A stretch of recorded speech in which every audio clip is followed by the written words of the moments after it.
अपने धंधा को तो आप जानते ही होंगे। अरे वही एप्पल वाले, नहीं सॉरी ऐप वाले, डॉक्टर धन सिंह रावत, शिक्षा मंत्री, सहकारिता मंत्री, जाने क्या क्या मंत्री हुए तो जब उनके गृह नगर यानी श्रीनगर गढ़वाल में उनके संघी साथी किताब कौतिक यानी पुस्तक मेला रद्द करने में जुटे हुए थे तो धनदा वहां नहीं थे। उस समय वे इस राज्य में भी नहीं थे और इस देश में भी नहीं थे।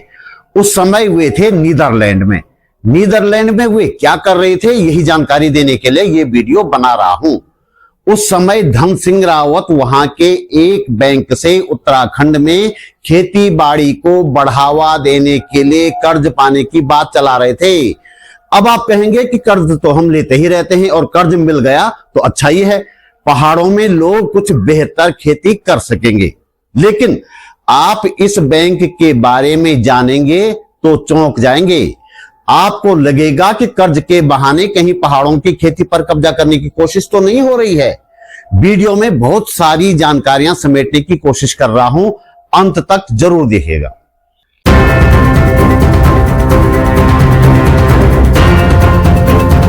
नमस्कार, बात बोलेगी चैनल पर आपका स्वागत। मेरा नाम है त्रिलोचन भट्ट और मैं करता हूं जन सरोकारों की बात। आरएसएस और एबीवीपी द्वारा श्रीनगर पुस्तक मेला रद्द करवाए जाने की भी बात करेंगे, लेकिन पहले बात राज्य के सहकारिता मंत्री डॉक्टर धन सिंह रावत के नीदरलैंड दौरे की कर लेते हैं और उस बैंक के कारनामों की भी जिससे वे कृषि के लिए कर्ज लेने की बात चला रहे हैं और अपने इस प्रयास को बहुत ही फायदेमंद बता रहे हैं, जैसा कि मैं खबरों में पढ़ पा रहा हूं। कल मेरी नजर पड़ी अखबार में छपी इस छोटी सी खबर पर। खबर कहती है कि ग्रामीण क्षेत्रों में विकास स्वरोजगार के अवसर विकसित करने के लिए नीदरलैंड का राबो बैंक उत्तराखंड को वित्तीय सहायता उपलब्ध करवाएगा। नीदरलैंड दौरे पर गए राज्य के सहकारिता मंत्री धन सिंह रावत ने कहा है कि उत्तराखंड में सहकारिता क्षेत्र को सशक्त और विकसित करने की दिशा में उनका ये दौरा अहम साबित होगा। राबो बैंक का नाम पढ़ते ही मैं चौंका। मुझे याद आया कि इस तरह के किसी बैंक का नाम तो मैंने कहीं सुना था या पढ़ा था। यह भी याद आया कि मामला इस बैंक की करतूतों को लेकर था। इसके बाद मैंने इस बैंक के बारे में जानकारियां जुटानी शुरू की तो पता चला कि मेरा शक पूरी तरह सही था। यह नीदरलैंड का वही बैंक है जिसके फ्रॉड के कई किस्से हैं और जो गरीब देशों के लोगों की जमीनों पर कब्जा कर चुका है या कब्जा करने का प्रयास कर चुका है। जरा आप भी जानिए क्या है राबो बैंक। ये सूचनाएं जो मैं यहां दे रहा हूं इंटरनेट पर बिखरी हुई हैं। रैबो बैंक या राबो बैंक एक डच वित्तीय संस्थान है। ये दुनिया भर में बैंकिंग, वित्तीय सेवाओं और निवेश प्रबंधन की सेवाएं प्रदान करता है। यह विशेष रूप से कृषि और खाद्य उद्योगों में निवेश करने के लिए जाना जाता है। रैबो बैंक का मुख्यालय नीदरलैंड में है और यह एक सहकारी बैंक है यानी कि कोऑपरेटिव बैंक है। इसका मतलब यह हुआ कि इसके सदस्य इसमें हिस्सेदारी रखते हैं और बैंक अपना जो फायदा होता है उसको अपने सदस्यों में बांट देता है। यहां तक तो मामला ठीक है, लेकिन ज्यादा से ज्यादा मुनाफा हासिल करने के लिए ये बैंक क्या क्या करता है, असली बात ये है। राबो बैंक कई तरह के घोटालों में शामिल पाया जा चुका है। ब्याज में हेराफेरी करना, मनी लॉन्ड्रिंग में शामिल होना, पर्यावरण को नुकसान पहुंचाना, स्वामित्व की पुष्टि किए बिना ही किसानों की जमीन खरीदना, इस तरह के कई मामलों में ये बैंक शामिल रहा है या शामिल होने के आरोप लगे हैं। कुछ मामलों में तो इस बैंक को मोटा जुर्माना भी देना पड़ा है। लेकिन कहते हैं ना, चोर चोरी से जाए सीना जोरी से न जाए। यही बात इस बैंक पर लागू होती है। आरोप साबित होने, जुर्माना भरने के बावजूद रैबो या राबो बैंक सुधरा नहीं है। बहुत कठोर शर्तों पर कर्ज देकर वह कर्ज लेने वाले को ऐसा लपेटता है कि पूछो मत। आगे बढ़ने से पहले आपसे एक छोटी सी बात कहनी है। यदि आप महसूस करते हैं कि इस वीडियो को बनाने में थोड़ी बहुत मेहनत की गई है और आपको इससे कुछ काम की जानकारी मिली है तो लाइक कमेंट के साथ ही वीडियो को शेयर भी करें। हमारे पास इनकम का कोई जरिया नहीं है, इसलिए यदि आप समर्थ हैं और चाहते हैं कि यह चैनल चलता रहे तो अपने जेब खर्च में से एक छोटी सी राशि निकालकर हमें आर्थिक सहयोग अवश्य करें। आप YouTube पर वीडियो के नीचे ज्वाइन बटन पर जाकर या सुपर थैंक्स पर जाकर मेरा सहयोग कर सकते हैं। डिस्क्रिप्शन में बैंक डिटेल भी है।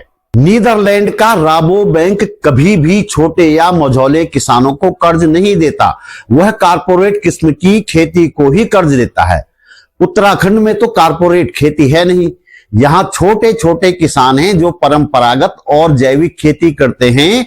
उन्हें राबो बैंक कैसे कर्ज दे रहा होगा, यही सवाल पहला शक पैदा करता है। शक होना लाजमी है कि कहीं पहाड़ की खेती की जमीन किसी न किसी बहाने कारपोरेट को सौंपने का षड्यंत्र तो नहीं चल रहा है। यदि इस बैंक से कर्जा मिल गया तो न सिर्फ उत्तराखंड की परंपरागत और जैविक खेती खत्म होगी, बल्कि यहाँ के किसानों के पास जो छुटपुट खेती की जमीन रह गई है उसके भी कारपोरेट के हाथों में जाने की पूरी आशंका है।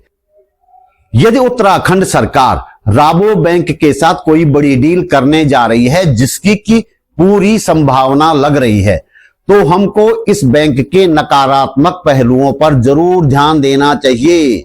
इस बैंक का इतिहास घोटालों और अनियमितताओं का इतिहास रहा है। लिबोर या लाइबोर स्कैंडल इस बैंक का एक बड़ा घोटाला था। इस बैंक पर आरोप लगे थे कि इसने ब्याज दरों में हेराफेरी की। यह आरोप साबित भी हुआ था और बैंक को 774 मिलियन यूरो यानी करीब 1 बिलियन अमेरिकन डॉलर जुर्माना देना पड़ा था डच सेंट्रल बैंक को। बैंक के सीईओ ने इस्तीफा भी दिया था। ये पड़ताल BBC.com सहित कई इंटरनेशनल मीडिया संस्थानों ने की थी। राबो बैंक का नाम मनी लॉन्ड्रिंग के मामले में भी सामने आया।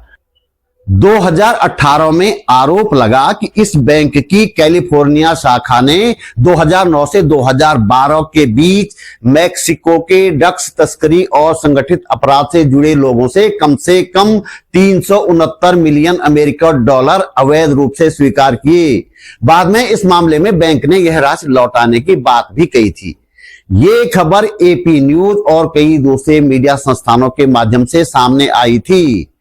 उत्तराखंड के परिप्रेक्ष्य में देखें तो इस बैंक की सबसे खतरनाक कारगुजारी है गरीब देशों में किसानों की जमीनों पर कब्जा करना या कब्जा करने की कोशिश करना।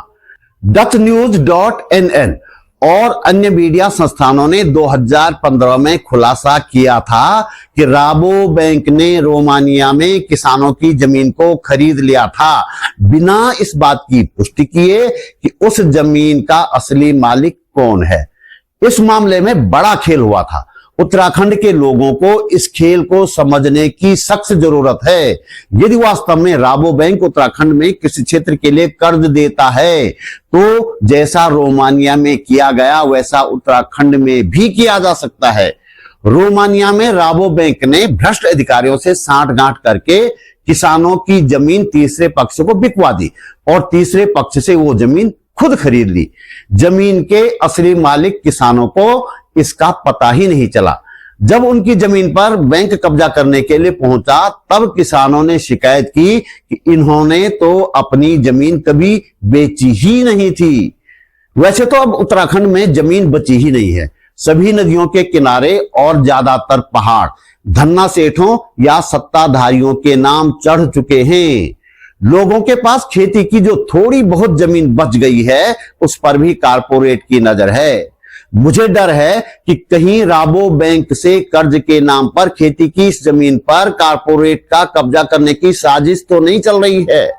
मैं साफ कर दूं कि ऐसा होगा ही, ये मैं नहीं कह रहा हूं, लेकिन सत्ताधारियों की जो कार्यशैली रही है, किसानों की बात करके कारपोरेट को मदद पहुंचाने के जो प्रयास हाल के वर्षों में हुए हैं, उसे देखते हुए हमें आशंकित और चौकन्ना तो रहना ही चाहिए।